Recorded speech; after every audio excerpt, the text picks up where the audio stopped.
like fantasy football and sports betting? Come join us here at the Parlay Fantasy Football Podcast, where hosts Matt, Shane, and Jason talk about fantasy players, lineups, and sports betting to help you compete and win championships. And of course, some extra cash. Let's jump right into the show.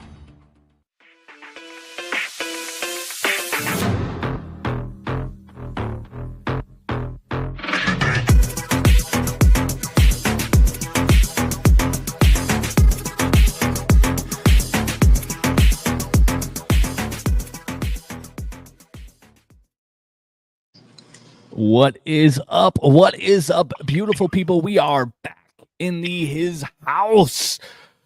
Man, it is nice to be back. Unfortunately, we are missing Matt Stro, the Matt Stro himself. He is not here with us today, but he's with us in spirit. It is his wife's birthday, so we let him off, despite the fact that this is our welcome back party. So shout out, Matt. Thanks for joining us next week. That's what he's got to do.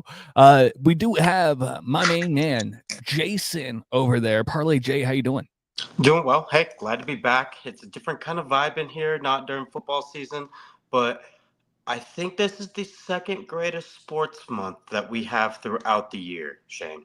It is, and we have a little tease here. So, usually we talk football, but, it's a little too early for football, although, the free agency does kick off Wednesday, so there's tons to know about that. However, nothing to really bet on aside from the draft, and we'll get into that at a later date. So instead, we're doing a new thing here. We're doing a bet the board. And Jason, my friend, is going to help me. This week being NCAA basketball conference championships week, we are taking our bets for the winners of each conference. I don't know if we'll get all of them.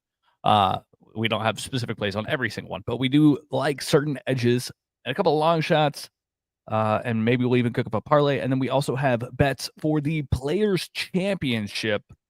We've been pretty good at golf recently, Jason. I don't know if you're just flexing your hat to flex it, but for those of you on the audio side, Jason is wearing a PGA hat. He's official. He's got the logo. Anyways, backtrack just a little bit. This is the Parlay Fantasy Football Podcast. Thank you guys for tuning in. We are brought to you by Fantasy Six Pack. Go check them out at fantasysixpack.net. We love them over there. They have tons of cool information. And it crosses not just football, not just basketball, not just baseball. It's got them all. So why not just go ahead and spend the money to win some championships and win some extra bets, because the data over there is insatiable, Jason. Insatiable. So without further ado, Jason, I will let you kick it off since I've done a lot of talking, and I golfed today in the hot wind. It was 85 degrees here, and it was 30-mile-an-hour winds. So I am sticky. Jason, you take it before I get icky. Yeah, I got you. I'm jealous that you got to golf today. I did go to the golf course today and chipped and putt, and it was the same kind of weather down here in Texas, and everybody and their mother was at the golf course today. So you know how chaotic that can be whenever you show up to the golf course and it is just packed. So, hey, glad to be here, guys. This is basically the first major that's not a major. This is a players major, as they like to say. So this is one of the top tier tournaments that they have. We're finally getting into one of the bigger payouts, to where this is where the dudes show up and this is where the dudes care and they play. I think I read the top 4 finishers in this tournament get paid out $1 million, and the winner gets paid $4 million plus. So guys, they care about this tournament. They want to win this tournament, and they want to do well in this tournament. So with that being said, we have some bets dialed up for y'all. Matt did say he's going to do some research on this, and if you follow his X page, he will be tweeting out some of his plays later on in the week. But we kind of want to share ours with y'all just to get a little head start. We don't know if these are going to be juiced, if they're going to go up and down. And as much as we love Scotty and we knew we know how much Scotty or knew how well Scotty did last year. He's kind of been off to a slow start. You're probably getting his best juiced odds in this tournament. I think he's sitting at right around plus 500. I could be wrong, but guys, in this tournament, we're looking for notable things. I'm gonna go over some key trends that have been coming out. Then we'll jump straight into our picks for y'all. So 9 of the last 10 winners were in the age of their 20s. The last 5 winners since the event was moved back to March were ranked in the top 10 in the world. 11 of the last 12 were in the top 20 in the previous 2 tournaments before the player. So if they finished in the top 20 in the previous 2, they're playing well, starting off hot. This is kind of early in the season, so some guys get hotter later, or some guys are hot right now. So keep that in mind. And I guess the last one, 9 of the last 12 winners have posted a top 15 in this very event. So just be on the lookout for that. Little key things to look out for. I don't know about Shane, but lean more towards the veteran players in this tournament, players that have played this course, who know what they're doing and going into this. So hey, it's a tough test, but I'm gonna start off with my top 20. I'm gonna go with a guy who shot 8 under in the final round last week.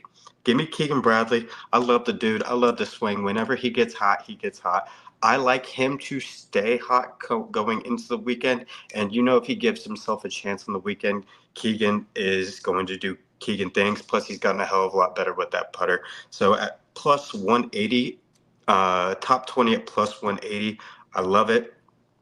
Next one, I'm going with Old Reliable. He's won already on tour this year or this season. Give me Hideki Matsuyama, a top 10 finish this week at plus 260. Hey, his scoring average around the greens is pretty good. It's just, hey, consistency, and he's got to put himself in the fairway. I think he does it this week. His driving is a little off and on. I love his reactions when his shots, even when it's bad, or he thinks it's bad, it ends up 20 feet left of the pin, and you're sitting there like, I hate you, dude. But I love it. I love his reactions. I love his swing. I love his charisma. Him and his caddy do big things, and I expect him to have a good week this week. And lastly, I think y'all know my love affair for this guy, and this guy is just going to be a big stud. I'm going to take Ludwig Aberg to top 10 this week at plus 175. Scoring average around the greens is top notch. He also has won this week. I love it. His combined approach shots around the green is top in golf right now. I love that. You're going to need to be good with your wedges here this week, especially around the greens with the thick rough. And he's also my outright winner this week. I know he's never won here and he's only played here a couple times, which kind of has me a little worried. And his outright number is a little skewed because he has won this year. But at plus 1,600, I'd rather take him over the facts of Rory and Scotty this week. So give me Ludwig at 1,600 to win outright. And to cover that bet, I like him top 10 this week at the plus 175 number. I like that play. I especially like the second golfer you discussed, Jason, because that is my ladder play for this week. Hideki Matsuyama is that guy. And what's really interesting is he is incredible at TPC Sawgrass. Mm-hmm. He has 3 consecutive top 25 finishes. So that's big. We're talking about a veteran who has had success at this course already. Go ahead and pilot it on. He also got 5th once, and he tied for 6th in the past 2 years. Those are the last 2 finishes he's had. But listen, he is 2nd in scrambling. He's 14th in bogey avoidance and 10th in adjusted scoring average. Look, that's pretty solid as a stat line. And I think that there's a chance he can pull it off. Like he's yet to hold the cup for the players. However, I think that this could be the opportunity for him to do so. I do have one additional play on golf as far as it goes, and that's Sepp Straka. And Oh, you were okay. just talking about how heavily TPC Sawgrass is about ball striking and gaining around the green. Sepp is one of the best players in the world at that. And he is incredibly accurate off of the tee box. So let me get Sepp as a long shot winner. And I'll probably ladder him as well.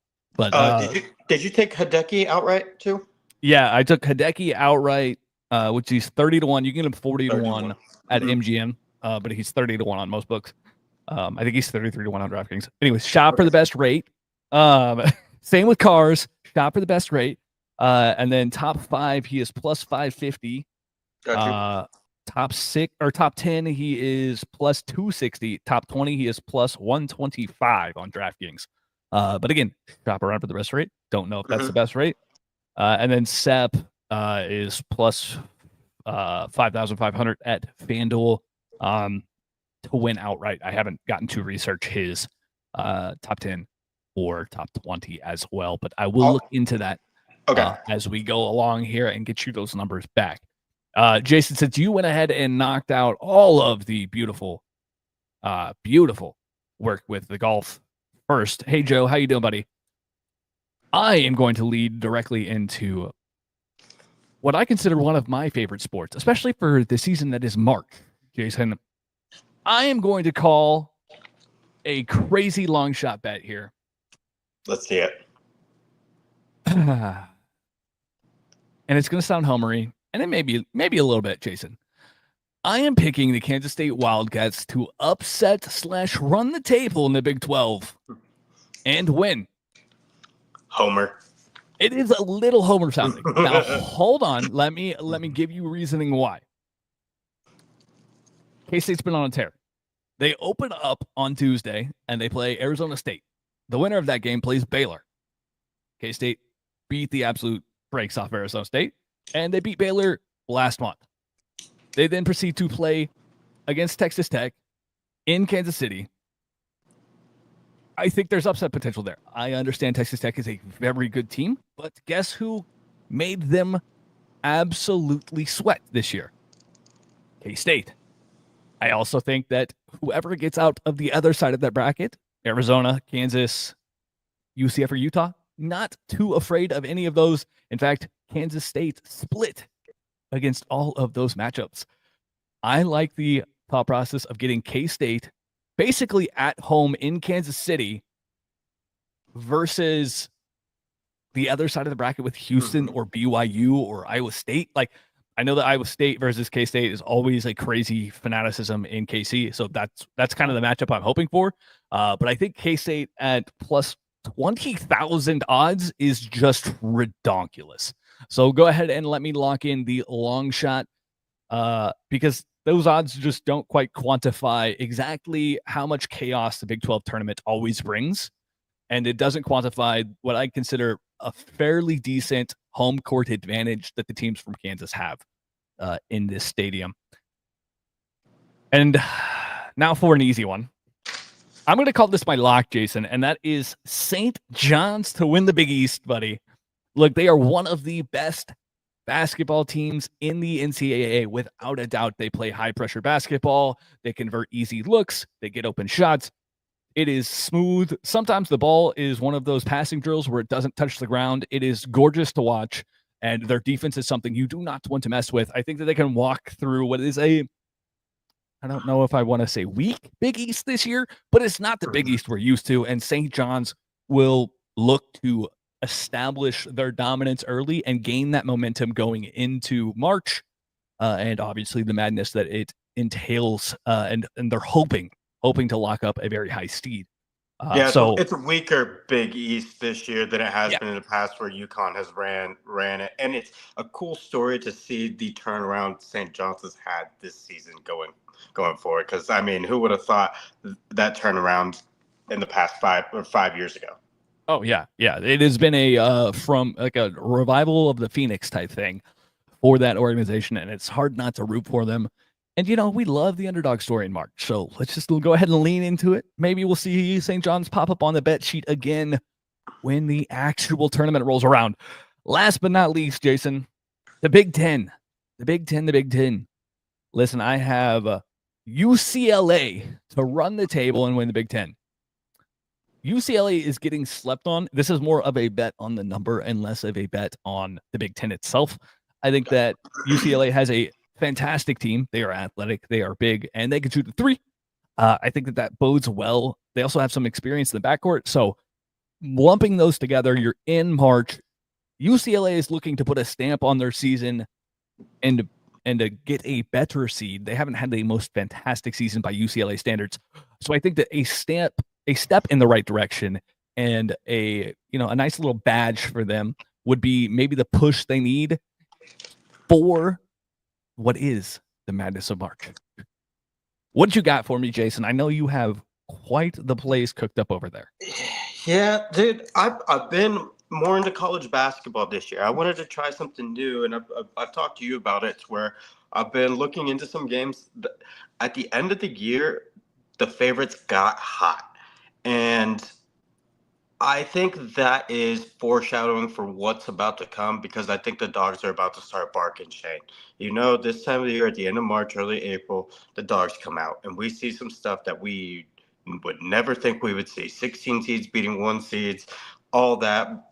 They're fighting for their life in order to get in the tournament, and that's all that matters. So with the plays that I have for this week, I'm going to go with Texas Tech over the Houston. I know it's easy to pick Houston to win the Big 12. I got to root for the hometown team. I'm going for Tech. They are a top 10 offense and defensive rated team in the country. Last time they played Houston, they split with Houston this season. They each won at each other's home court. Defense is off the charts in that game. Those guys fly around. Plus, it's hard to pick Houston with, I think they're minus 120 to 140, somewhere in there, Yeah. depending on the number. Tech is the second best team, arguably, in the Big 12. I love the plus 425. I think you can get it anywhere from 400 to 450. I like that number. I'm gonna roll with them. I know the one thing about the Big 12 tournament I don't like is that it's in Kansas City, and it's an away game for 90% of the conference, unless you're from Kansas or K-State. So Iowa, Kansas, Iowa State, yeah. And when Exactly. Missouri was in the conference, those were the big teams that got the big push from this tournament taking place at the Sprint Center. So and that's something that people have they always kind of forget about, the fact that it's basically a home game for these teams. Lawrence is literally 30 minutes away, so Kansas always gets a huge turnout. It's crazy. Right. The next, I'm gonna go. Yeah, I'm gonna do it. I'm gonna pick Auburn. Ooh. How they got beat by Alabama on that buzzer beater shot to end the season, I think that leaves a bad taste in their mouth to prove something. And I like the plus number, Shane. I know it's not too sexy at plus 150. I know it's under 200 on most books right there. But at Auburn has been the best team in the nation, them and Duke, all year. So I'm going to stick with them. I think that they run through the SEC. The SEC is talented this year, but I don't think those teams will be able to play a neutral site game as well as Auburn does. So give me Auburn. I think they have a bad taste in their mouth and can get it done. Oh, yeah, especially off back-to-back losses. Yeah. I think that Auburn off back-to-back losses going into a conference, I think that I really like that play. Also, Pettiford is a dude. Just saying. Dude. Yeah, no, me and you both agree with that. Hey, these next two, I want to get a little spicy with.